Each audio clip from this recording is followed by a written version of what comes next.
आज हम बात करेंगे पिछले वीडियो लघु युग्मोत्तरण के आगे। पिछले वीडियो में मैंने जब बताया था तो वहां तक तो पुष्प का नर जरणांग जो है समाप्त हो चुका है। अब बारी आती है मादा जरणांग।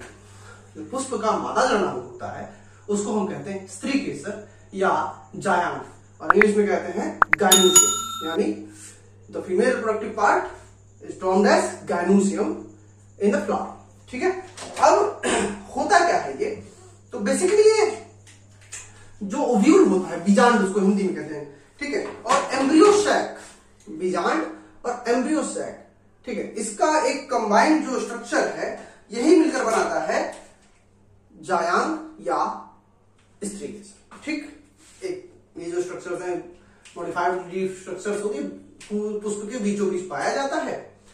इसमें जो जायांग है या जिसको हम गाइनोसियम कह रहे हैं, ये एक अंडपी या मोनोकार्पेलरी हो सकता है। इसमें कार्पल होता है, अगर वो सिंगल है तो मोनोकार्पल, और अगर ढेर सारे हैं तो पॉलीकार्पल।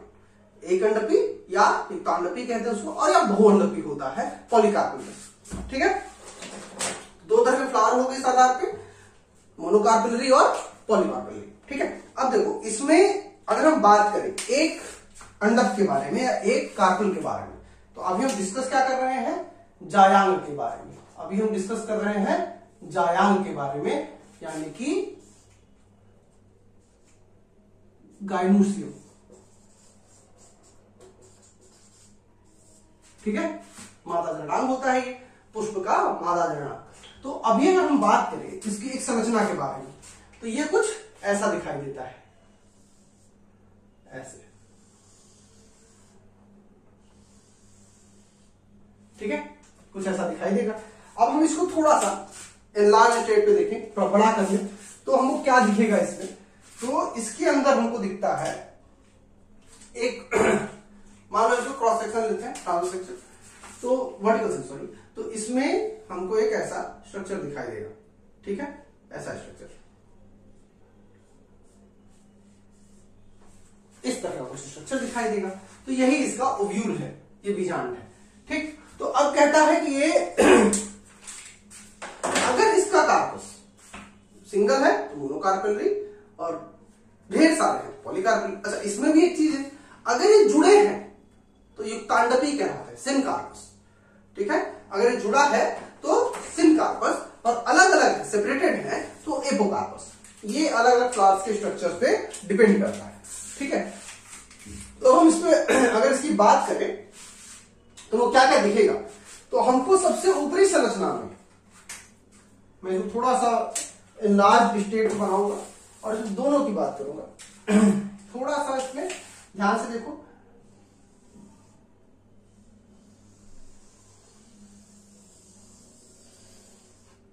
ऐसे, तो इसको कहते हैं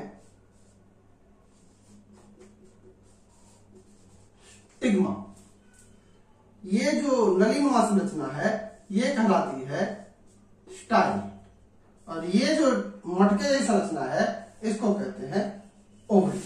ठीक है, स्टिग्मा, स्टाइल, ओवरी, खुला हुआ भाग जो है। अब ध्यान से देखो, अब ये जो स्ट्रक्चर है इसको हिंदी में क्या कहेंगे, तो यही कहलाता है वर्तिकाग्र। इसको कहते हैं वर्तिका, और इसको कहते हैं अंडाशय। ठीक है, वर्तिका, वर्तिका, अंडाशय। वर्तिका का अगला हिस्सा वर्तिकाग्र। ठीक है, इसमें क्या है, वर्तिका प्लस अग्र, वर्तिकाग्र कहलाता है। अब इसके अंदर जो मुख्य संरचना मिला बीजांड, इसी के अंदर पाया जाता है बीजांड, यहां। ठीक है, ऐसे।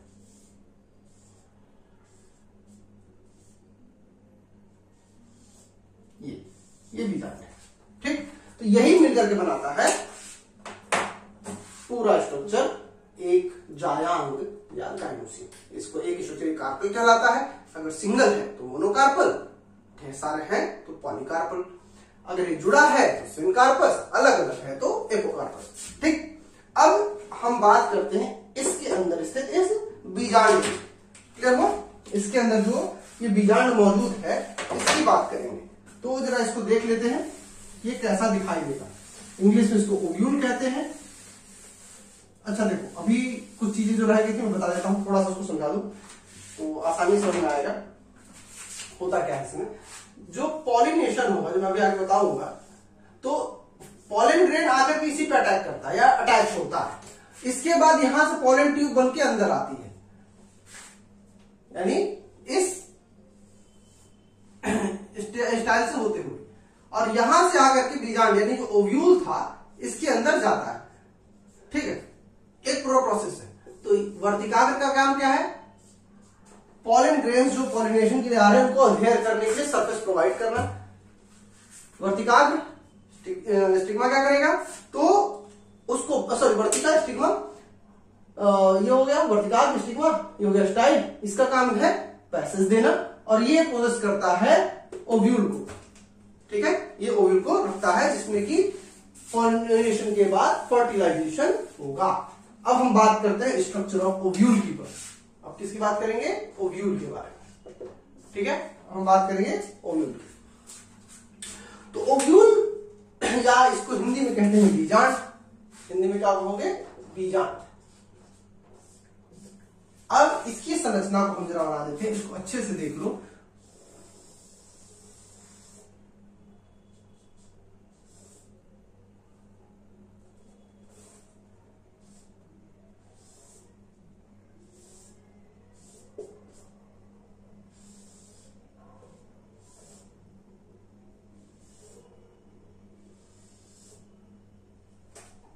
इसके अंदर पाया जाता है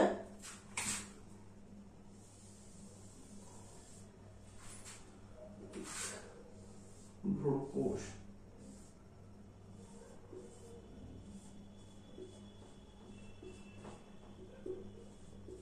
ऐसे लिखा जाता है। ठीक है, ये एक बीजांड की संरचना है।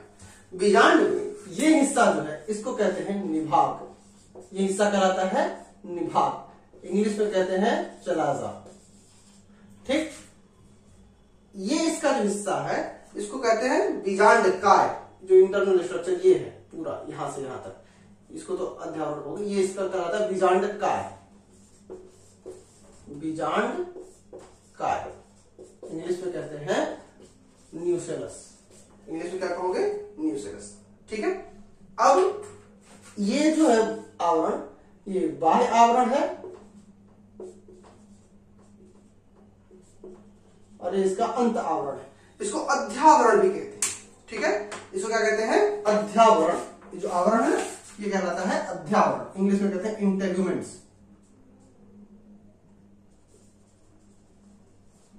ठीक, ये जो स्ट्रक्चर है इसको कहते हैं माइक्रोपाइल या माइक्रोपोर।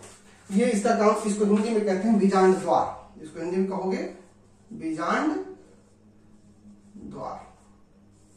ठीक है, इंग्लिश में माइक्रोपाइल या माइक्रोपोर कहलाता है। ये यहां जहां पे ये जुड़ रहा है, अधेहर पॉइंट है जो, इसको कहते हैं हाइलम या नाभिका। इंग्लिश में कहते हैं, हिंदी में कहते हैं इसको नाभिका। और इसका ये दंडकनुमा संरचना जो है इसको कहते हैं बीजांड वृंत। ठीक है, इसको क्या कहोगे? बीजांड वृंत। चलो अब देखो, ये जो पूरी संरचना है एक बीजांड की संरचना है। इसके अंदर नीला वाला दिख रहा है, ये इसका भ्रूणकोश है। ठीक है, इसका क्या है? भ्रूणकोश, एम्ब्रियो सैक। ये जो है ये कहलाता है भ्रूण कोश, एम्ब्रियो सैक। कोश मतलब थैली जिसमें रखा जाएगा किसको? भ्रूण को, या उसके अंदर भ्रूण बनता है, इससे उसका नाम भ्रूण कोश है। क्लियर हो गया? तो ये स्ट्रक्चर बोर्ड एग्जाम्स में 2 नंबर का सीधा सीधा क्वेश्चन आता है। सिर्फ तो वो कह देगा कि बीजांड का स्वच्छ नामांकित चित्र बनाइए, draw well level diagram of ovule. तो यही एक डायग्राम बनाओ और पूरा नंबर ले जाओ, इसमें और कुछ मेहनत नहीं है। ठीक है, इसमें नीट के थ्रू अगर देखा जाए, नीट के पर्सपेक्टिव से देखा जाए, तो भी इससे क्वेश्चन आते हैं डायग्रामेटिक क्वेश्चन, जिसमें क्या होता है कि इसको ऐसे बना देगा और एबीसीडी करके दे देगा। ठीक है, एबीसीडी करके दे देगा और उसमें से पहले पूछता था कि इसमें से ए क्या है, या बीजांड से मान लो यदि ऐसे बनाया और एबीसीडी कर दिया, मान लेते ए जो है वो चलाजा रखा है उसमें, तो पूछेगा कि ए जो है चलाजा है या ए क्या है या चलाजा, इसमें कौन सा ऑप्शन रिप्रेजेंट कर रहा है, ऐसे ये पहले आता था। अब क्या हो गया है कि एबीसीडी को नामकरण खुद कर देगा, तुम्हें बस करेक्ट ऑप्शन बताना है किसमें कौन सा सही सही रखा गया है। तो ये ध्यान में रखना, इससे क्या होता है कि कई बार जो बच्चे होते हैं कई जगह गड़बड़ कर देते, बस एक छोटी छोटी चीजें होती हैं जो अगर ध्यान ना रखा जाए तो एक तरह से कह लो कि मिस्टेक हो जाता है, एक नंबर एक क्वेश्चन छूट जाता है। एक क्वेश्चन मतलब 4 नंबर बहुत बड़ा मैटर कर देता है अगर हम रैंक वाइज बात करें तो। ठीक, तो ये हो गया है बीजांड का स्ट्रक्चर, एक बीजांड की संरचना, इसको अच्छे से पढ़ोगे। अब यहाँ पे जो ये भ्रूणकोश है, यही इसका मादा युग्मकोद्भेद है, फीमेल गैमेटोफाइट है और इसी में फर्टिलाइजेशन होगा, इसी से बीज बनेगा और डेवलपमेंट होगा। ठीक है, अब ये तो बेसिक स्ट्रक्चर्स है। अब कहते हैं बीजांड से एडिशनली कौन कौन से स्ट्रक्चर्स होते हैं या बीजांड में और क्या क्या हो सकता है। कभी कभी ये तो यूनिवर्सली जितनी है सब जगह है वो तो मैंने बता दिया, किसी किसी में है किसी में नहीं है। तो एक टर्म आता है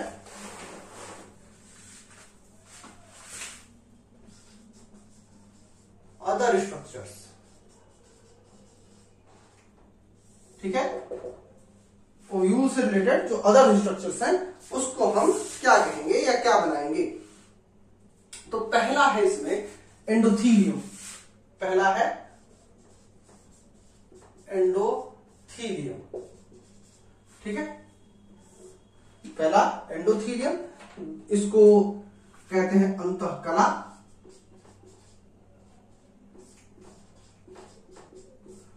एंडो का मतलब इंटरनल, थीलियम लेयर परत, अंतः अंदर, कला दीवार या परत। ठीक है, इसके बाद है कैरेंकल, इसके बाद है कैरेंकल, ये पूछ चुका है बताऊंगा कब। इसके बाद आता है हाइपोस्टैस, इसके बाद है हाइपोस्टैस।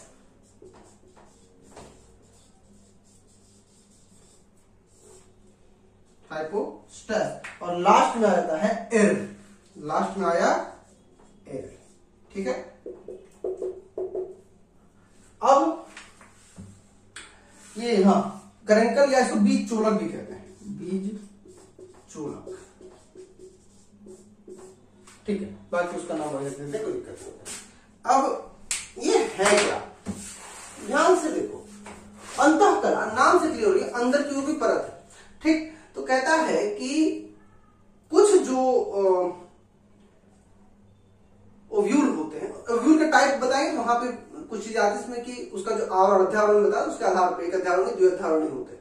तो जो कुछ ऐसे ओव्यूल जिनमें एक ही इंटेगमेंट होता है, ठीक है, एक ही लेयर होती है, तो उनके क्या होता है कि उसका बीजांड निकाय जो न्यूक्लियस वो जो जल्दी नष्ट हो जाता है, नष्ट होकर के जो उसकी जो परत होती है उसमें फैट और कार्बोहाइड्रेट ही जमा होने लगता है।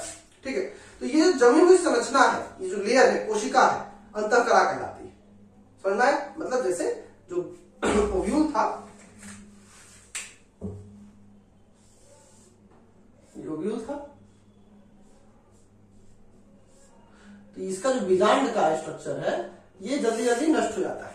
और किसमें, मोनोटेक्निक वाले में, जिसमें सिर्फ एक ही लेयर होती है, बाहर एक ही लेयर होगी, उसकी बात कर रहे हैं। ठीक, तो उसमें क्या हुआ कि बाहर की लेयर जब नष्ट हुई, ठीक, सॉरी न्यूक्लियस की बीजांड निकाय की जो कोशिकाएं हैं वो जब नष्ट होने लगती हैं, तो अपना जो स्टार्च है और अपना जो फैट है, फैट ग्लोब्यूल्स डिपॉजिट हो जाता है, उसमें भर जाता है और एक नीचे एक लेयर बना देती है, वही सेल है जो कि डैमेज हो रही थी।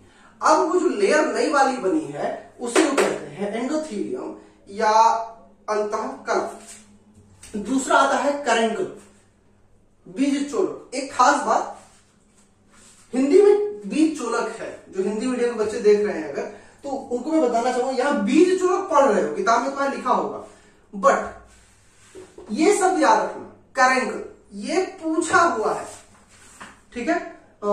2021 का जब एग्जाम हुआ था 22 में BHU का BSc AG हुआ था, ठीक है, उसी साल ये पूछा था कि कैरेंकल क्या है, सॉरी किस में पाया। तो एक बीज देखोगे ना, कई बार क्या होता है कि बाहरी लेयर बन रही है तो उसको सही से घेर नहीं पाई, ठीक, तो उसका जो यूफोरबिएसी एक फैमिली है पौधों की, जिसमें गांव में एक पौधा होता है उसको अरंडी का पौधा है, ठीक है, इसको गांव देहात की भाषा रेड़ कहते हैं। अगर तुम लोग जो लोग देखे होंगे, ठीक है, तो रेड़ का जो पौधा होता है यूफोरबिएसी फैमिली का होता है, उसका बीज जब उठाओ के देखोगे तो उसके ऊपरी सेक्शन पे ना एक सफेद येलोइश कलर का तुमको चिपका हुआ दिखाई देगा, वही उसका कैरेंकल है। तो एक्चुअली होता क्या है कि, और ये यूफोरबिएसी फैमिली का एक तरह से कह लो सिग्निफिकेंट कैरेक्टर में आता है, यूफोरबिएसी फैमिली में सिग्निफिकेंट कैरेक्टर में आता है। तो कहता है कि एक जब बीज बन रहा होता है तो उसके चारों ओर एक परत बन जाती है अध्यावरण की, और यही जो बीजाणु द्वार की ओर स्थित हो, माइक्रोपाइल की तरफ स्थित हो जाता है, तो बाह्य आवरण जो अध्यावरण की यानी कि एक्सटर्नल इंटेगुमेंट की सेल्स थी वो उस पर डिपॉजिट हो गई, ठीक है, और इसके डिपोजिशन की वजह से ये बन जाता है। अब काम क्या है इसका, करेगा क्या ये? यूफोरबिएसी फैमिली के जितने पौधे हैं ना, मोस्टली ऐसे एरिया में रहते हैं जब पानी की कमी है या पानी बहुत इजीली अवेलेबल नहीं हो रहा हो, या कह लो कि इसीलिए एक कहावत भी भोजपुरी में है कि जहां ऊप न पेड़ वहां रेड़ प्रधान, यानी जहां पे कुछ ना हो वहां पे रेड़ भी बहुत अच्छे माने जाते हैं। तो इसका एक कहावत का अर्थ ये निकलता है कि जहां पे something is better than nothing वाला। तो बेसिकली क्या है कि इसका काम है कि भाई थोड़ा भी पानी मिले एब्जॉर्ब कर लो, ठीक है, ताकि जो अंदर बीज है, बेसिकली बीज के ऐसे बीज है मान लो, तो बीज के ऊपरी सेक्शन में यहाँ पाया जा रहा है, तो पानी जब पड़ेगा इसके ऊपर तो इसको एब्जॉर्ब करेगा, ताकि इसके जर्मिनेशन में हेल्प मिले, अंकुरण में हेल्प मिले। इससे क्या होगा, जल्दी जल्दी वो अंकुरित हो जाएगा। किसने किया? कैरेंकल ने। किसमें पाया गया? यूफोरबिएसी में। किससे बना है? बाहरी इंटेगुमेंट सेल से।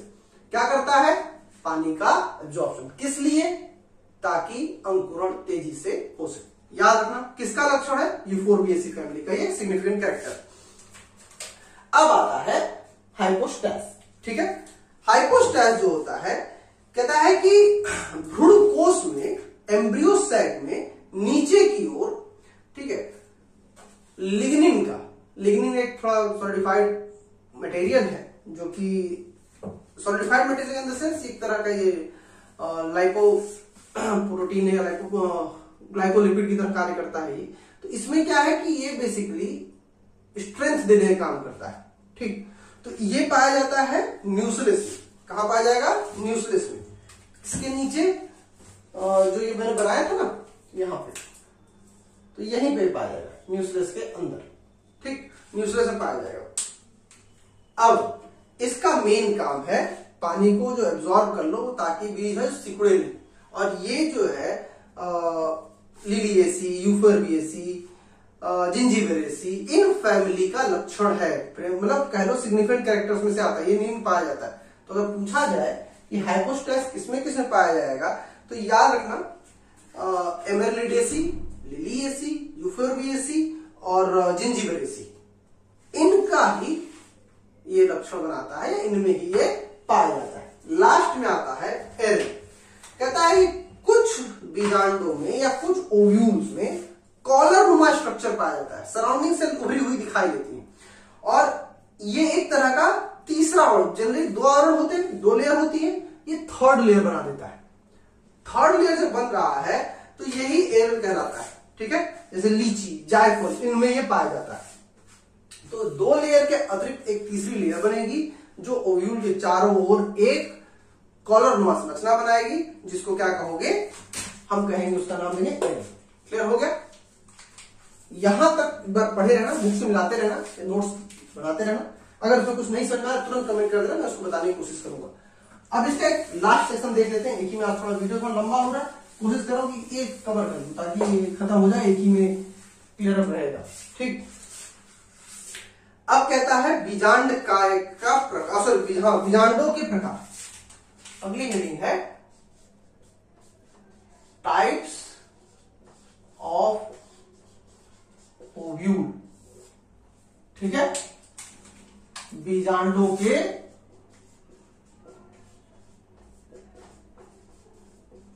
प्रकार। देखो मैं शुरू में बताया बीजांड दो तरीके से बांटा जाता है। एक कहता है कि उसका अध्यावरण जो इंटेगुमेंट है वो कैसा है, कितना है। दूसरा है इसके बीजांड काय के आधार पे। और एक तीसरा भी है जो सबसे खास है, इसी को मुख्य रूप से याद रखा जाता है, जिसमें है बीजांड द्वार के आधार पे। ठीक है, तो पहला जो मैं बात करूंगा तो कहता है अध्यावरण के आधार पे। मैं जो समझाते जा रहा हूं समझते चलो। अध्यावरण के आधार पर,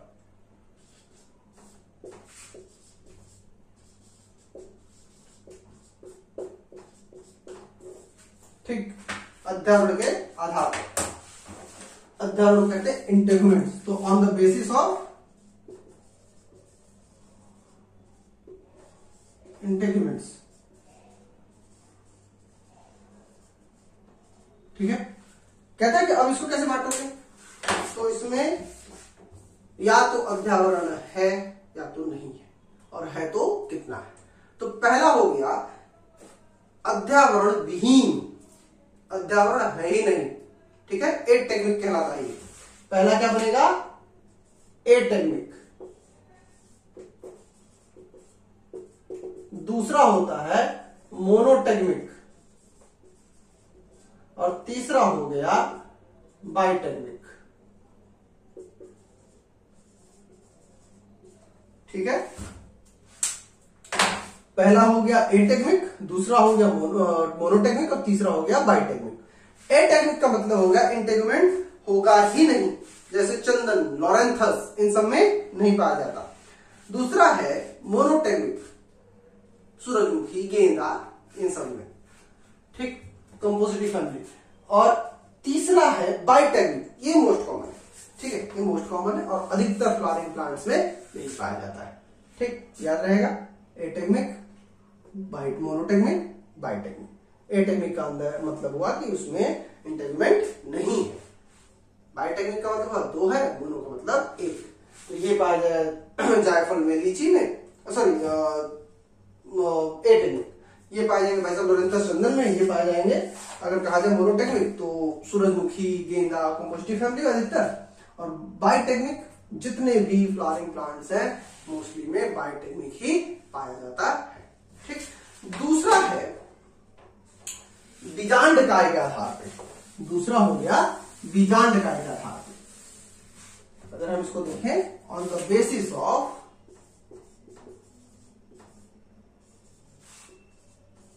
nucellus, on the basis of nucellus. ठीक, अब कहता है इसमें दो तरीके का होता है। एक हिंदी में कहते हैं स्थूल बीजांड काई। ठीक है, स्थूल बीजांड काई। क्रैसिनुक्लेट। क्रैसिनुक्लेट क्या है, तो क्रैसिनुक्लेट या स्थूल बीजांड, स्थूल का मतलब होता है रुका हुआ, स्थिर। ठीक, अब कहता है कि ये डेवलप्ड है, अच्छे से विकसित है और स्थिर है, मतलब स्टेबल है पूरी तरह से, इसकी संरचना पूर्ण विकसित है।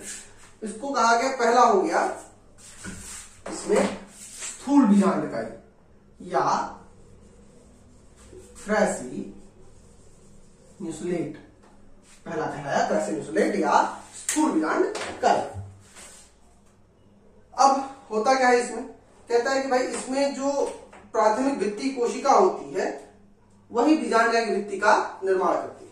ठीक, यानी कि जब फ्लावर डेवलपमेंट हो रहा था तो प्राथमिक भित्ति कोशिका से ही इसका निर्माण होता है। और इस तरह का जो बीजांड काय कहलाएगा वो बीजांड कहलाएगा वो क्रैसिनुक्लेट कहलाएगा। बीजांड काय के निर्माण में प्राथमिक भित्ति इसकी भाग ले रही है। ठीक है, पॉलीगोनम इसका एग्जांपल है। दूसरा है इसमें तनु बीजांड काई। तनु का मतलब हो गया थोड़ा, छोटा, कम। तनु शब्द यूज करते हैं उसके लिए। तो तनु बीजांड यानी कि ऐसे जिसमें कि बीजांड की संरचना, बीजांड कोशिका की जो संरचना होती है वो कम होती। कहता है कि प्रवसु आरंभक जो आर्किस्पोरियल इनिशियल सेल्स जो होती है उससे इनका निर्माण हो रहा होता है, ठीक है, और इसमें वो जनक कोशिका का कार्य करती हैं। अब क्या होता है कि चूंकि ये प्राथमिक रूप से बन रहा है तो इसमें बीजांड की जो भित्ति होती है ना उसका निर्माण, मतलब प्राथमिक भित्ति का निर्माण नहीं हो पाता सही से, इसकी वजह से ये कम डेवलप है या एक तरह से कम विकसित बीजांड का है। तो कहता है कि स्थूल बीजांड का वेल डेवलप और ये तनु बीजांड का कम डेवलप है। तो तनु बीजांड का को याद करना हो तो इसके नाम में ही है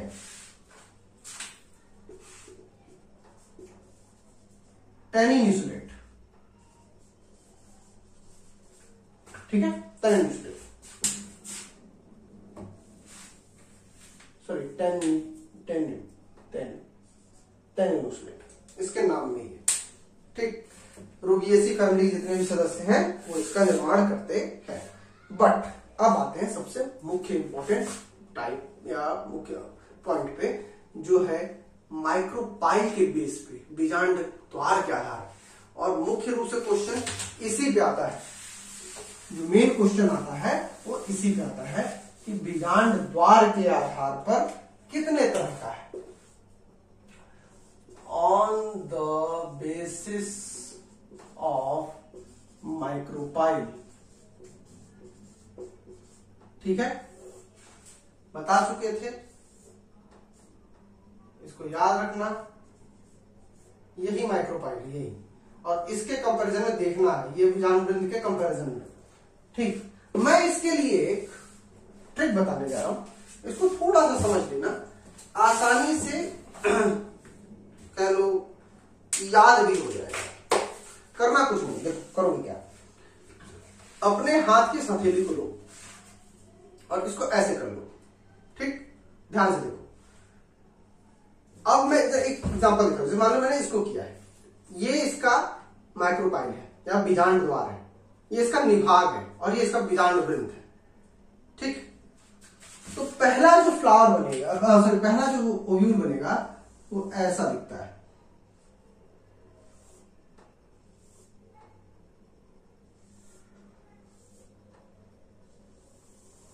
ऐसा है ना। तो इसी को याद रखना, ऐसे करना है। तो 6 तरीके का है, 6 तरीके का, एट्रोपस या ऑर्थोट्रोपस, इनाट्रोपस, कंपाइलोट्रोपस, हेमीट्रोपस, सर्सिनोट्रोपस, इस तरह करके। अब मैं इसको बताने जा रहा हूं, अपने हाथ में तेली ऐसे कर लो और इसके साथ साथ पहला है एट्रोपस, ऑर्थोट्रोपस, बीजांड द्वार बीजांड वृंद की सीध में है, स्ट्रेट, माइक्रोपाइल जो है वो बीजांड वृंद जो होता है उसके सीध में आ गया, ठीक। इसके बाद पहला, दूसरे को फोल्ड कर लो ऐसे, एक लाइन ऐसे एक लाइन ऐसे, ठीक। अब इसके पैरेलल में चला गया, दूसरा है ये, इसको कहते हैं एनाट्रोपस। दूसरा क्या हो गया, एनाट्रोपस, जो मैंने पहली बार बनाया था, देखो ये इसके पैरेलल हो गया, एनाट्रोपस, ठीक है, एट्रोपस, एनाट्रोपस, इसको ऐसे कर लो, हेमीट्रोपस,